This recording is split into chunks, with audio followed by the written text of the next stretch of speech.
अपनी ज़िंदगी को पुरसकून और अपने घर को जन्नत बनाने के लिए ना बड़े बड़े महल, बड़ी बड़ी गाड़ियाँ, शान शौकत, शोहरत, ब्रांडेड चीज़ें या छोटा घर, बड़ा घर, ये चीज़ें मैटर नहीं करती। बल्कि एक ऐसा आशियाना जिस पे शुक्रगुजार होकर आप अल्लाह सुब्हान ताला ने आपको जिस हाल में रखा है उस पे शुक्रगुजारी दिल से आ रही है और आपको अपने आप पर, अपनी ज़ात पर, अपने घर पे फ़ख्र है।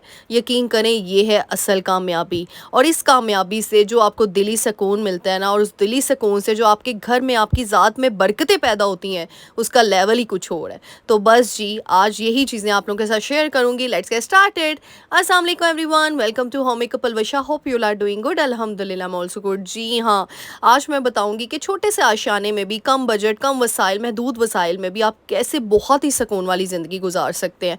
सबसे पहली चीज़ जो मैं हमेशा कहती हूँ, सुबह का आगाज़ जल्दी, और वो भी अल्लाह के ज़िक्र से, अल्लाह के इज़कार से करना शुरू कर दें। जो अल्लाह सुब्हान ताला के नाम से बरकतें पैदा होती हैं ना आपकी ज़िंदगी में, आपके घर पे, और मैं कहती हूँ उसका लेवल ही कुछ और है। लेकिन ये है कि पुख्ता यकीन के साथ करना है। ये नहीं कि दुआ मांग रहे हैं और अंदर से आपने मुनाफ़कत रखी हुई है, अंदर से हसद कीना ख़त्म ही नहीं हो रहा, फिर क्या फ़ायदा। दिल साफ़ रखें, नीयत के भाग मिलते हैं, मुझे तो ये पता है। वो कहते हैं ना, जिदी नीयत साफ़ होते बेरे पार। बस सबसे पहला पॉइंट ये मत देखें आपको छोटा घर मिला है, 1 कमरे का घर मिला है, 2 कमरे का मिला है, उसको बड़ा घर मिल गया, उसको बड़ी गाड़ी नहीं।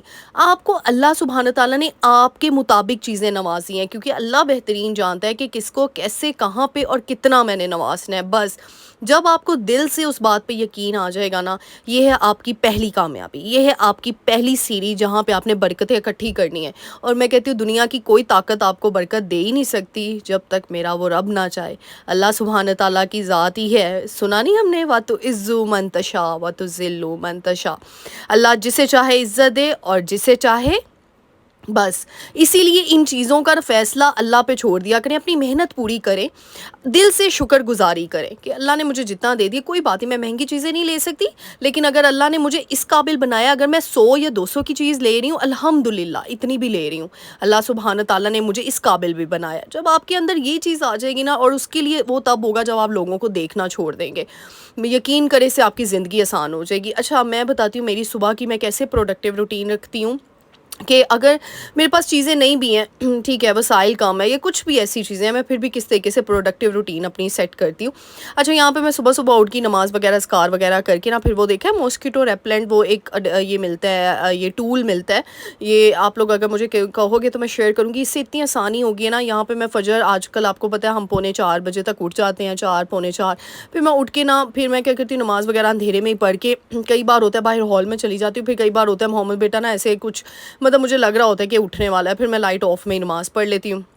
उसके बाद ना फिर मैं इसको फिर दोबारा सुलाती हूँ। कई बार होता है ये बड़ा तंग करता है। अच्छा, फिर पिलो कवर साथ रखना होता है ताकि बच्चों को लगे भाई साथ सोए हुए हैं, माँ साथ ही है। अच्छा, यहाँ पे फिर ना मैं नमाज़ वगैरह, अस्कार वगैरह करके सबसे पहले मैं किचन में गई। आटा मैं हमेशा होता है रात को गूँध लेती हूँ, लेकिन कल हम लोगों को कहीं जाना पड़ गया था, तो इसलिए रात को मैं फ्री नहीं थी। मैंने कहा चलो सुबह सुबह गूँध लेती हूँ। मैं आटा ना गूँध के मैंने भिगो के रख दिया। जब आप भिगो देते हैं ना, आटा इतना नरम और मुलायम बनता है ना कि आपकी सोच है। फिर यहाँ पे मैंने आपको बताया, फजर के बाद ना मोहम्मद बेटा को मैं इस रूम से शिफ्ट कर देती हूँ दूसरे रूम में अपने बड़ों के साथ, क्योंकि फिर इस ड्यूरेशन में ना मैं काम निपटा लेती हूँ। और आज वैसे भी ना मेरी अपॉइंटमेंट थी डॉक्टर के पास, मैंने जाना था चेकअप के लिए, तो 10 बजे तक, 9:30 10 बजे तक मुझे निकलना था। तो हमें निकलना था और मैंने मोहम्मद को घर पे ही छोड़ना था। तो मेरी कोशिश थी उससे पहले पहले मैं सारे काम कर लूँ, ताकि मेरे बड़े जो हैं वो आराम से रिलैक्स वे में, एक तो मोहम्मद को भी संभालना है और घर में भी उन्होंने रहना है, तो वो सारे काम मेरे निपट जाएँ। कल मैंने मशीन लगाई हुई थी, फिर मैंने क्या किया ये सारा काम सुबह के टाइम हो रहा है और इंशाल्लाह मेरी कोशिश है 9 बजे से पहले पहले मैंने सारा काम कर लेना है। एक तरफ मैंने किचन में आटा भिगो के रख दिया हुआ है, अभी तकरीबन 5:30 का टाइम था। फिर मैंने ये कपड़े धो के ना, मैंने बाहर रखे हुए थे, मैं इनको बेड पे ले आई जल्दी से। इस रूम को इसीलिए खाली कर दिया होता है क्योंकि फिर मैं ना, सारे काम मेरे निपट जाते हैं जल्दी जल्दी से। फिर मैंने सारे कपड़े वगैरह जो है वो तय करके फ़ोल्ड करके रख दिए। यानी मुझे ऐसे लगता है कि अभी इस टाइम पे, क्योंकि नाश्ता भी 7:30 8 बजे तक बनाना था, तो मेरे जितने ये जो सूखे सूखे काम होते हैं ना, ये मैं फ़ौरन करना शुरू हो जाती हूँ। मैं हमेशा कहती हूँ कि सुबह के काम की जो बरकत है ना, मैं कहती हूँ उसका लेवल ही कुछ और है। सुबह सुबह आप कभी अंदाज़ा लगा लें, आप अपने कामों से निपट जाए ना, तो आपका पूरा दिन बड़ा रिलैक्स गुजरता है। अच्छा, मुझे बड़ी रिक्वेस्ट आती है, आप ही अपनी ड्रेस कलेक्शन मुझसे हमारे साथ शेयर करें। आपके ड्रेसेस बहुत यूनिक होते हैं। अच्छा, मैं बताऊँ, मैं हमेशा कहती हूँ कोई इतने ब्रांडेड कपड़े नहीं मेरे होते, हाँ कुछ लिए भी हुए हैं, लेकिन मैं हमेशा कहती हूँ कि अगर आपके अंदर क्रिएटिविटी है ना, तो आप अपनी रेडी से लेकर, वो कहते हैं ना पंजाबी, तो रेडी तो भी चीज़ लेती होए ना, वो भी ਤੁਹਾਡੇ सूट कर दी अल्हम्दुलिल्लाह। अच्छा, ये शर्ट है, अच्छा, ये शर्ट पीस मैंने लिया था, तो सिंगल शर्ट थी, अनस्टिच थी। इसको मैंने स्टिच इस तरीके से करवाया, इसकी बैक मुझे बड़ी पसंद आई। मुझे ना यूनिक चीज़ें बड़ी पसंद आती हैं। मुझसे ना वो नहीं होता कि आप वहाँ पे देख लो उसने ये सूट पहना तो मैं भी जाके बाज़ार से उठ के वही सूट बना लूँ, मेरे से नहीं होता। मैं हमेशा कहती हूँ कि किसी ने वो चीज़ ना ली हो, मेरे पास वो होनी चाहिए। पता नहीं क्यों मेरा हिसाब ही अलग है कुछ। इसीलिए फिर मैं ना कॉन्शियस नहीं होती, अगर मुझे ठेले से भी चीज़ अच्छी मिल रही है ना तो मैं ले लेती हूँ। अच्छा, यहाँ पे फिर मेरे पास ना ये बड़ी इस सूट की ना बड़ी एक इंटरेस्टिंग स्टोरी है। ये ना मेरा दूसरा सूट था, ठीक है। उसका ये दुपट्टा था, उसका सॉरी उसकी वो थ्री पीस था। उसकी मैंने दुपट्टा शर्ट को शलवार कमीज बना लिया। उसकी शलवार का पीस ये सी ग्रीन आप ट्राउज़र देख रहे हैं, ये उस सूट का ट्राउज़र था। अच्छा, वो मैंने उसको बना लिया शलवार कमीज़, और उसका मेरे पास दुपट्टा पड़ा हुआ था घर में। फिर मैं ये शर्ट लेकर आई, मेरे पास ये पीस पड़ा हुआ था शलवार का। मैंने ये ट्राउज़र मैच हो रहा था साथ में, मैंने कहा वाई नॉट, इसको बना लेते हैं। कई बार क्या होता है, मैं हमेशा यही तो चीज़ें देखो सुकून लाती हैं। ज़रूरी नहीं कि आप महंगे महंगे सूट ला के, महंगी महंगी चीज़ें ला के अपने आप को सेटिस्फाइड कर सकते हैं, नहीं। जब आप इस तरीके से क्रिएटिविटी करते हैं ना, देखो मैं सिर्फ एक कमीज़ शर्ट लेकर आई, लेकिन मेरा वो थ्री पीस सूट बन गया, दुपट्टा भी घर से निकल आया, शलवार भी मैंने वो दूसरे सूट की इसके साथ लगा ली।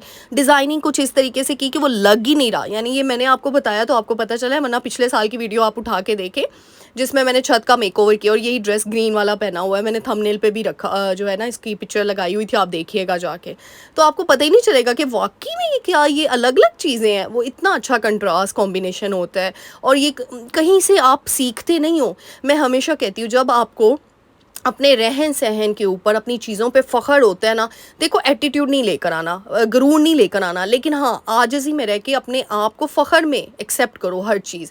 ये है बरकत वाली चीज़, ये है जो आपकी ज़िंदगी में, आपकी दुनिया में बरकत लाती है। और जब बरकत आ जाती है ना, ऑटोमेटिकली आपके दिल का जो सुकून चैन होता है, ओ माय गॉड, मैं कहती हूँ उफ़, उससे बेहतरीन खुशी कोई नहीं हो सकती। अल्लाह ताला सबको नवाज़े, आमीन सुम्मा आमीन। अच्छा, यहाँ पे फिर मैंने आटा भिगो के रखा, तब तक मेरे कपड़े सारे फ़ोल्ड करके मैंने सारी कबर्ड्स के अंदर रख दिए। अच्छा, यहाँ पे आटा मैंने फिर गूंद लिया, इतना स्मूथ गूंदा, और देखो सिर्फ 2-3 मुक्कियाँ मारी हैं और आटा तैयार। अच्छा, मुझसे काफ़ी लोगों ने पूछा आप थाल को परात भी कुछ लोग कहते हैं, कुछ लोग थाल कहते हैं, तो आप इस तरीके से पानी क्यों निकालती हैं? अच्छा, पहली बात तो आटे का जो परात होता है उस पे आटा लगा होता है। मेरी कोशिश होती है कि बिल्कुल भी आटा ना लगे, मैं बड़े सलीके के साथ आटा गूंद रही होती हूँ। आपने मेरी काफ़ी वीडियोस में देखा है, मुझे काफ़ी लोगों ने कहा भी आपके जैसा आटा नहीं कोई गूंद सकता। अच्छा, आप लोग बड़ा कीनली नोट करते हो, मैं हैरान हूँ आप लोगों की ऑब्जर्वेशन पे। ये मैं पानी इसीलिए सेपरेट कर देती हूँ कि इसके अंदर ना आटा होता है और रिस्क होता है, तो फिर मैं क्या करती हूँ, चुप करके ना इसको पौधे के अंदर डाल देती हूँ, पौधों में डाल देती हूँ। इस तरह क्या होता है, वो फिर वो सिंक एरिया, ड्रेनेज एरिया में नहीं जाता। अच्छा, यहाँ पे दूध इस टाइम हमारा ना सुबह के टाइम दूध आता है 6 बजे तक, तो मैंने दूध भी साथ ही बॉईल करके रख दिया, और इस तरीके से परात में ना ठंडा होने के लिए मैं रख देती हूँ। इतनी जल्दी ठंडा हो जाता है, क्योंकि गर्मी है ना, दूध बड़ी जल्दी जो है ना वो ख़राब हो जाता है। तो फिर इसीलिए ना 15 मिनट के अंदर अंदर मैं एक परात लेती हूँ, उसमें ठंडा पानी ऐड किया और दूध की पतीली उस पर रखती हूँ, और वो यूँ झटपट स्टाइल में। अच्छा, एक और टिप दूंगी, दूध जब भी बॉयल करो उसके बाद कभी भी ढक्कन ना रखो, इस तरीके से जाली रखो। जो मैंने अभी जाली रखी है ना, इससे बलाई बहुत अच्छी मतलब आती है। जो लोग देसी घी घर में बनाती हैं ना, जो औरतें, उनको ये टिप पता होगी कि इसीलिए जाली रखे ना, मलाई बहुत अच्छी आती है। अच्छा, फिर मैं अगेन रूम में आ गई, यहाँ पे 6:15 हुए थे अभी अल्हम्दुलिल्लाह, तो मेरे काफ़ी काम निबट चुके थे। आटा भी मैंने कहा चलो 7:30-8 बजे तक नाश्ता बनाऊंगी, तब तक जो है ना वो मेरा जो आटा है ना वो सेट हो जाएगा। फ्रिज में रख दिया। फिर मैंने यहाँ पे ना मोहम्मद बेटा के कुछ छोटे छोटे ड्रेसेस थे, मैंने कहा साथ ही लगे हाथ प्रेस कर लेती हूँ। फिर मैंने वो मैं ना हमेशा इस्त्री जब भी करती हूँ ना, मैं नीचे बैठ के करती हूँ, आपको मैंने बताया हुआ है, क्योंकि ज़्यादा कपड़े होते हैं। लेकिन अगर थोड़े हो ना, मेरा इस्त्री स्टैंड पड़ा हुआ है, लेकिन वो स्टोर रूम में पड़ा हुआ है, क्योंकि इसकी ज़रूरत ही नहीं थी मुझे, कभी मैंने यूज़ ही नहीं किया, क्योंकि मैं आराम से अपने आप को ना ईज़ वे में करती हूँ, प्रेस करती हूँ। मैं ऐसे अपने आप को पैनिक नहीं करती, स्ट्रेस में नहीं रखती। शायद यही वजह है कि हर चीज़ मेंटेन हो जाती है। अच्छा, ये देखिए, जब बच्चों की हम शर्ट्स कर रहे होते हैं ना, जाहिर सी बात है, इतनी महंगी महंगी चीज़ें लेकर आए होते हैं, और डिज़ाइंस होते हैं, लोगोज होते हैं उनकी शर्ट्स के ऊपर, तो कभी भी उसके ऊपर प्रेस ना किया करें।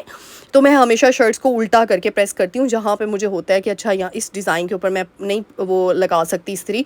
और फिर इस तरीके से बच्चों के सूट काफ़ी देर तक निकल जाते हैं। भाई कोई इतने सस्ते सूट नहीं है, महंगे इतने नहीं है, तो कोई चीज़ सस्ती भी नहीं है। ये चीज़ जो मैं आपको बताने लगी हूँ ना, अपनी चीज़ों पे रहम करना, अपनी चीज़ों पे तरस खा के उसकी केयर करना। ये नहीं कि चीज़ ज़रा सी ख़राब हुई उसको फेंक दें आप, नहीं। ये चीज़ अल्लाह सुब्हान ताला को बड़ी पसंद है। मैं यकीन करें, हम अपनी माओं को, दादी नानियों को देखते हैं ना, कि दादी नानियों को देखते थे कि उन्होंने इतने इतने साल एक चीज़ चलाई हुई है।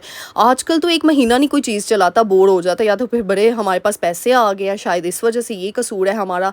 लेकिन हमें ना पैसे की कदर होनी चाहिए, नो डाउट। अल्हम्दुलिल्लाह मैं हर चीज़ ले सकती हूँ, मैंने आपके सामने, आपको मेरे लाइफस्टाइल से पता लग ही गया होगा, लेकिन फिर भी, अच्छा मुझे काफ़ी डीएम भी आया, आप हर चीज़ तो कर सकती हैं माशाल्लाह, आप कुर्बानी इतनी महंगी वाली कर रही होती हैं, आप इतनी चीज़ें, तो आप फिर इस चीज़ में क्यों बचत करती हैं? देखो बचत नहीं करती, अपना ना हर किसी का अपना नेचर होता है, हर किसी का अपने अंदर की ज़ात होती है। तो मुझे अच्छा लगता है कि जब मैं फ़ज़ूल खर्ची से बाज़ आ जाती हूँ, जब मैं फ़ज़ूल खर्ची नहीं करती, मुझे अच्छा लगता है। जैसे अब मोहम्मद बेटा के ड्रेसेस मैं अच्छे वाले लेकर आती हूँ, कभी होता है कि मुझे अच्छे वाले ना मिले तो ठीक है, लोकल मार्केट से भी मैं ले लेती हूँ, लेकिन ये है कि जहाँ पे बस मेरे दिल की बात है, मेरे दिल, मैं चलती अपने दिल के साथ हूँ, मैं दिमाग से कम और दिल से ज़्यादा चलती हूँ, मुझे ऐसे लगता है वैसे तो हर कोई चल रहा होगा, लेकिन आपकी आप पीपल विशन ना ज़्यादा है इस बारे में। और वैसे भी अच्छा हाँ, यहाँ पे मुझे इसी से याद आया, अब देखो पहले ये बता देती हूँ। अच्छा यहाँ पे मैंने ड्रेसेस देखे जल्दी से, फिर मैंने इस्त्री कर लिया और साथ ही हैंग कर लिए। जब आप हैंग कर लेते हो ना अपने ड्रेसेस को, मैं हमेशा अपने घर में सबके कपड़े हैंग करती हूँ, आपने मेरा भी देखी है वार्डरोब,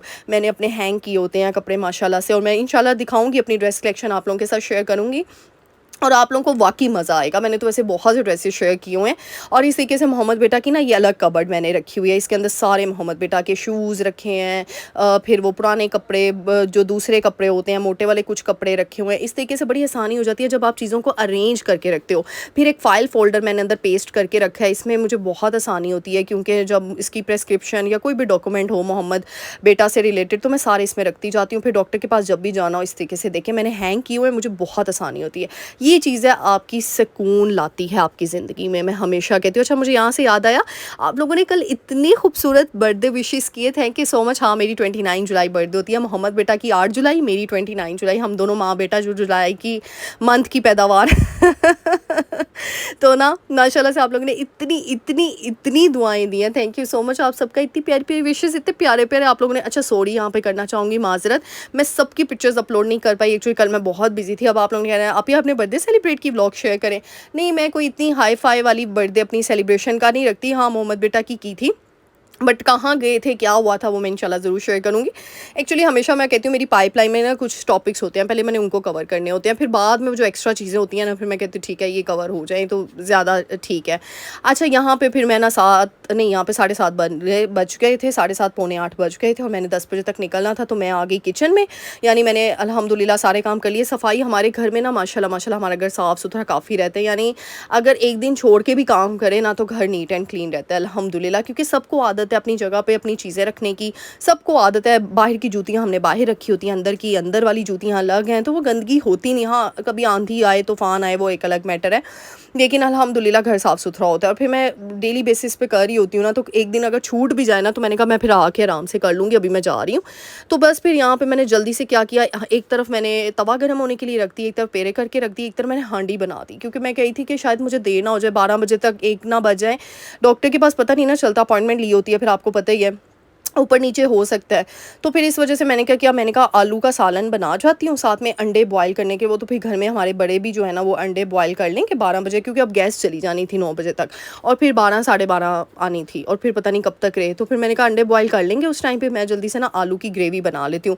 आलू अंडे सबके घर में ही बनते हैं, तो मैं किस तरीके से बनाती हूँ, मैंने मोटे मोटे प्याज कट कर लिए हैं, और इसको मैं फ्राई कर लूँगी अच्छे से, और बीच में टमाटर हरी मिर्च ऐड कर दूँगी। ठीक है, जब ये अच्छे से फ्राई हो जाएंगे तो मैं इनको ब्लेंड कर दूँगी। एक तरफ मैं पराठे बनाती गई और एक तरफ बस हांडी रख दी। बस ये इस तरह ही होता है, मुझे लगता है हम होम मेकर्स यूज टू हैं, हमें ना मल्टीटास्किंग करने की आदत हो गई है अल्हम्दुलिल्लाह, तो इसमें हम बड़ा रिलैक्स फील करते हैं। तो जी मेरा बेसिक पर्पज़ आप लोगों को समझाने का ये है कि हमेशा ये चीज़ सोचें कि अपनी ज़ात में बरकत कैसे लेकर आनी है। यकीन करें मुझे किसी ने कमेंट किया, मुझे मेरे दिल को बड़ा बुरा लगा, पता नहीं क्या आजकल कॉन्सेप्ट आ गया कि उफ फला आप तो नौकरानी बन के बैठी होती हैं, हर वक्त काम आपने, घर के पूरा ठेका आपने उठाया हुआ है। यकीन करें मुझे इस कमेंट ने इतना मुझे जो है डिसहार्ट किया, मुझे इतना जो है ना दुख हुआ कि मतलब लोग क्या समझते हैं आजकल, क्या कॉन्सेप्ट चल रहा है। यानी अगर हम देखो किसी से दुआ लेने का बंदोबस्त कर रहे हैं तो अगले हमें इस तरीके से कर रहे हैं। यकीन करें मुझे इसमें कोई शर्म नहीं आती, मैं अपने बड़ों का काम करती हूँ, मुझे कोई वो नहीं होती, क्योंकि यकीन करें मैं हमेशा कहती हूँ दुआ मांगने से नहीं मिलती, दुआ देने से मिलती है। हमेशा याद रखें, ऐसे काम करें कि अगले के दिल से ऑटोमेटिकली आपकी दुआ निकले। ये ना हो कि आपको बस ये रट्टा परवाना, प्लीज़ मेरे लिए दुआ कर दें अंकल, प्लीज़ मेरे लिए अम्मी दुआ कर दें, नहीं ऐसे काम करें, चाहे आप आपके माँ बाप हैं, चाहे आपके सास ससुर हैं, कि वो अगला बंदा वाकई दिल ही दिल में आपको वो एक अंदर से टीस निकलती है ना, वो असल दुआ, और वो जाके अर्श हिलाती है। और मैं कहती हूँ अल्लाह सुब्हाना ताला को ये चीज़ें बड़ी पसंद है। तो यकीन करो जो मैं इतनी गर्मी में इतनी मेहनत के बाद आज तो वीडियो भी शूट कर रही थी ना, तो थोड़ी बड़ी मेहनत लगी मेरी, जब मैं इतना काम करती हूँ ना, जब मैं अपने रूम में आती हूँ, मैं अंदर आती हूँ, तो मैं अल्लाह ताला से एक ही दुआ करती हूँ कि या अल्लाह इस मेहनत का सिला आपने मुझे देना है। इस दुनिया में कोई इंसान मुझे मेहनत का सिला नहीं दे सकता, बट हाँ, तू बादशाहों का बादशाह है, तू हमेशा देगा मुझे। और मुझे एक अंदर से मैं मुतमिन होती हूँ, अंदर से मुझे होता है कि नहीं वाक़ई में एक आप जब अच्छा काम करते हो, आपने कभी ये नोटिस किया है कि आपकी ज़मीर आपको एप्रिशिएट कर रहा होता है, आपको किसी की एप्रिसिएशन की ज़रूरत नहीं होती। आज आपकी पलवशा ने आपको बड़ी इंपॉर्टेंट बात बता दी है। अच्छा ये देख लो, यहाँ पे मैं कसूरी मेथी ज़रूर डालती हूँ, आलू अंडे में आपने कसूरी मेथी इस तरीके से डालनी है और इतना मज़ा आएगा ना आपको। अच्छा मैंने ये रेसिपी ये हांडी इसीलिए बनाई क्योंकि झटपट स्टाइल थी, मैंने जाना भी था, तो इसीलिए कभी कभार आज वैसे हमने आलू गोश्त बनाना था, लेकिन फिर वो गोश्त को बॉयल करना था, काफ़ी देर हो जानी थी, इसलिए मैंने फिर उसका सब्स्टिट्यूट ढूंढ लिया। कभी कभार रूटीन में फ्लक्चुएशन होनी चाहिए अपनी ईज़ के लिए, अपनी आसानी के लिए। अच्छा यहाँ पे मैंने दम पे रख दिया, फिर साथ ही मैंने किचन काउंटर टॉप साफ़ सुथरा कर दिया। यहाँ पे कुछ बर्तन थे, मैंने कहा जल्दी से, थोड़े से ही बर्तन थे, रात के बर्तन मैं हमेशा धोकर सोती हूँ और इससे इतनी आसानी हो जाती है ना, आपकी बहुत आसानी हो जाती है। तो बस यहाँ पे बस मैं यही कह रही थी कि हमेशा मुझे बड़ी खुशी होती है, यकीन करें, मैं अगर किसी के काम आ रही हूँ ना, और मुझे पता होता है अगला बंदा चाहे मुंह पे आपको कुछ कहे ना कहे, लेकिन वो दिल से वाकई में अल्लाह की तरफ से। और मैं यहाँ पे आपको जो बात बताने लगी हूँ ना, अब शायद इससे पहले तो कभी किसी ने नहीं बताई, लेकिन आज के बाद शायद सबके दिलों में ये बात आए कि जब आप कोई नेक काम करते हैं ना, तो आपका ज़मीर आपको अप्रिशिएट करता है, आपका ज़मीर आपको जो है ना वो, मतलब मैं कहती हूँ इतना वो आपको मुतमिन रखता है। और जब ज़मीर अप्रिशिएट करता है, ऑटोमेटिकली आप अपने रब के और करीब हो जाते हैं, क्योंकि ज़मीर जो है ना वो आपको सही गाइडलाइन दे रहा होता है। ज़मीर है ही दिल का सुकून, डायरेक्टली प्रोपोर्शनल है। एक चीज़ बढ़ेगी, दूसरी चीज़ ऑटोमेटिकली बढ़ना शुरू हो जाएगी, और जब वो बढ़ेगी ना, तो आपकी ज़िंदगी क्या, आपकी दुनिया और आखिरत दोनों को आप पुरसकून कर लेंगे, यकीन करें, क्योंकि फिर आप गलत चीज़ की तरफ जाएंगे नहीं, गलत बंदों की तरफ नहीं, गलत रास्ते पर नहीं जाएंगे। आपको पता होगा आपका ट्रैक कौन सा है जो आपको अपने रब के करीब कर देगा। ये है असल बरकत। फिर आप एक कमरे के घर में क्यों ना रहती हो, या 2 कमरे में, या झोंपड़ी में क्यों ना रहती हो, आपको एक सुकून है जो कि बड़े बड़े महलों में भी लोगों को हासिल नहीं होता। और वो बेचारे वो मछली की तरह ना जो फड़फड़ा रहे होते हैं। यकीन करें, अपने सुकून के लिए दुआ करें, उसके लिए वर्क करें, ना कि ये दुनियावी चीज़ों के लिए, ना कि ये दुनियावी शक्लो सूरत, दुनियावी हर चीज़ नहीं। अपने दिल, अपने ज़मीर पे वर्क करेंगे, ऑटोमेटिकली आपके पास जितनी भी चीज़ें हैं, आपने अगर ठेले से भी लेकर चीज़, जूता पहना हुआ है ना, अल्लाह सुब्हान ताला उसमें भी इतनी बरकत डाल देगा कि वो सब पूछेंगे ये चीज़ आपने कहाँ से ली है। मेरे साथ हमेशा ऐसा होता है, मुझे सब मेरी चॉइस पूछते हैं, यार पलवशा और आला औसम, ये कहाँ से ख़रीदा है, ये तो आज तक हमने ऐसी चीज़ देखी नहीं है। और वो क्यों होता है, क्योंकि मैं कहती हूँ कि मुझे जो चीज़ अच्छी लगती है, जो मेरे दिल को लगती है, मैं वो ख़रीदती हूँ, ना कि कोई और लेके आया हुआ है ना। तो इसलिए पहले तो ये चीज़ छोड़ें, अपनी ज़िंदगी से निकालें। और इसके लिए मैं क्या करती हूँ, मैं लोगों को देखती ही नहीं हूँ, मैंने किसी को नहीं, मैं हमेशा से, मेरी शायद परवरिश हमारी ऐसी हुई है, हमारी माँ ने हमारे अंदर एक चीज़ डाली हुई है। क्योंकि मैं जिस यूनिवर्सिटी में पढ़ी हूँ ना, उधर आपको पता है उस टाइम पे हर कोई गाड़ियाँ अपनी अपनी लेकर आता था। हाँ, मेरे पास नहीं थी गाड़ी, और मुझे पिक एंड ड्रॉप होता था, लेकिन मैं खुद की मेरी गाड़ी कोई नहीं थी। लेकिन मुझे क्या था, हमारी माँ ने हमारे अंदर एक चीज़ पैदा की थी कि जिस हाल में रखे अल्लाह का शुक्र अदा करो, तुम लोग बेहतर नहीं, बेहतरीन, अल्लाह ताला ने बेहतरीन से नवाजा हुआ है, यकीन करें। और वाकई में, और वो लोग पूछते थे यार तुमने ये चीज़ें कहाँ से ली हैं। बस ये चीज़ होनी चाहिए। ये चीज़ें जो है ना, मैं अपने पर्सनल एक्सपीरियंस से आप लोगों के साथ शेयर करती हूँ। जो आप लोग पूछते हैं ना, पलवश आप ये बड़ी कनेक्टेड बातें करती हैं, शायद इसीलिए करती हूँ। अच्छा यहाँ पे अब मैंने जाना था सिंपल, मैंने अपना ये जेकार्ड का सूट निकाला, 3 पीस, ये मुझे वैसे भी बड़ा प्यारा है। जेकार्ड तो मैं कहती हूँ रॉयल लुक देता है ना। जेकार्ड जितनी भी मैरिड जो है ना लेडीज़ है ना, वो तो पहने जेकार्ड, बहुत अच्छा लगता है ये माशाल्लाह से। अच्छा मैं सिंपल मेकअप करती हूँ, मैं कोई ब्रांडेड चीज़ें मुंह पे थोपती नहीं हूँ। सिंपल मैंने क्या किया, लोशन लगा लिया, that's it. BB cream light सी लगाऊंगी, क्योंकि जिनके फेयर कॉम्प्लेक्शन होते हैं ना, वो ऐसे लगता है कि जैसे आपने ना उसके ऊपर वो कर लिया, वाइट वॉश लगा लिया है, वो आपने क्या कहते हैं उसको, सीमट नहीं क्या कहते हैं वो रगड़ा मार लिया। तो इसीलिए बहुत लाइट मेकअप करें, वैसे भी गर्मी है, इतना अच्छा भी नहीं लगता ओवरडू करना। अच्छा ये फेस पैक मैं लेकर आई थी, मुझे बड़ा अच्छा लगा, लेकिन मोहम्मद बेटा ने, ये देखे बच्चे इस तरह माओ की चीज़ें तोड़ते हैं, और वो मेरे मेकअप को पकड़ पकड़ के नीचे गिरा रहा होता है, बट शुक्र है ये बच गया। तो मैं हल्का सा ना बीबी क्रीम मैंने जस्ट थोड़ी सी लगाई। अच्छा मैं मैट मेक की भी यूज़ करती हूँ, लेकिन वो जब कोई फंक्शन हो, मैं बहुत मिनिमल मेकअप यूज़ करती हूँ, बहुत ज़्यादा। अच्छा रिवाज का बस ब्लश ऑन लगाऊंगी, हाईलाइटर लगा लूँगी, और मुझे मस्कारा बहुत पसंद है। मुझे मेकअप में से ना ब्लश ऑन और मस्कारा, ये 2 मेरी फेवरेट चीज़ें हैं, यानी इन 2 के बगैर मैं बाहर नहीं निकल सकती, मुझे बहुत अच्छा लगता है अच्छा थोड़ा सा हाईलाइट लगा देंगे, चाहे डॉक्टर के पास जाना है, लेकिन कहीं पे भी जाना है प्रेजेंटेबल जो है वो लुक क्रिएट करें अपनी, और एक अच्छा, मैं कहती हूँ एक शऊर वाले इंसान में यही तो डिफरेंस है। पढ़ा लिखा अनपढ़ की बात नहीं करी, जिस इंसान में शऊर होता है, ज़रूरी नहीं कि सिर्फ पढ़े लिखे लोगों में ही शऊर है, कुछ ऐसे भी हैं जो अनएजुकेटेड हैं लेकिन अल्हम्दुलिल्लाह वो एजुकेटेड लोगों से ज़्यादा बेहतर होते हैं। मेरी ना सोच ही कुछ अलग है। तो यहाँ पे अच्छा मैंने रिंग्स निकाली, मैंने पहना था ब्लू, उसमें सिल्वर टच था, तो मैंने कहा सिल्वर रिंग्स पहनती हूँ, सिल्वर जो है वॉच, फिर वॉचेस मैंने निकाली, मैंने कहा समझ नहीं आ रही, ये मैं न्यू ही लेकर आई थी, वो जो मैंने गोल्डन वाली लेकर आई उनके साथ ही मैं ये लेकर आई, क्योंकि मुझे बड़ी प्रॉब्लम होती थी सिल्वर में, मेरे पास कोई चीज़ें नहीं थी, और मेरे पास अक्सर ड्रेसेस ऐसे हैं जिसमें सिल्वर टच आता है। तो इस तरीके से फिर मैंने वॉचेस निकाली, इतना ब्रेसलेट वगैरह ये अच्छी चीज़ नहीं लगनी थी, मैंने कहा एक वॉच पहन। अच्छा मैं ना यहाँ पे सोची थी काश ऐसा होता ना कि मैं इस टाइम पे लाइव आ जाती और फिर अपनी जो है ना प्यारे प्यारी बहनों से पूछती कि इनमें से कौन सी वॉच अच्छी लगी। फिर मैंने कहा चलो खुद ही डिसाइड कर लेते हैं, सिल्वर वाली मैंने पहन ली। फिर बस इस तरीके से लाइट सा मेकअप किया, लाइट सी ड्रेसिंग की, और खुद सा मेरे पास ब्लू कलर का पड़ा था, मैंने कहा वही पहन लेते हैं, और बस मैं निकल गई। और मैंने अल्हम्दुलिल्लाह 9:30 बजे तक, मैंने भी आपको टाइम भी दिखाया, तो बस जी 10 बजे से पहले पहले मैंने सब कुछ तैयार श्यार हो गई, मोहम्मद बेटे यहाँ पे सोए हुए थे, वो सब कुछ डन कर लिया। तो बस मेरा आज की वीडियो का मैसेज यही है कि अपनी छोटी सी ज़िंदगी में, छोटे से आशियाने में भी, अपनी कम वसाइल में भी, कम महदूद वसाइल में भी बहुत अच्छे से शुक्रगुजारी से रहें, ताकि आपकी ज़िंदगी को अल्लाह सुब्हान तआला सुकून वाली ज़िंदगी और आपकी दुनिया और आखिरत को जो है ना वो संवार दे। बस ये हो सकता है इसमें। उम्मीद करूँ कि आज की वीडियो बहुत पसंद आई होगी। मेरे चैनल को लाइक शेयर सब्सक्राइब करके जाइएगा। मिलते हैं नेक्स्ट वीडियो में। टिल देन अल्लाह हाफिज़।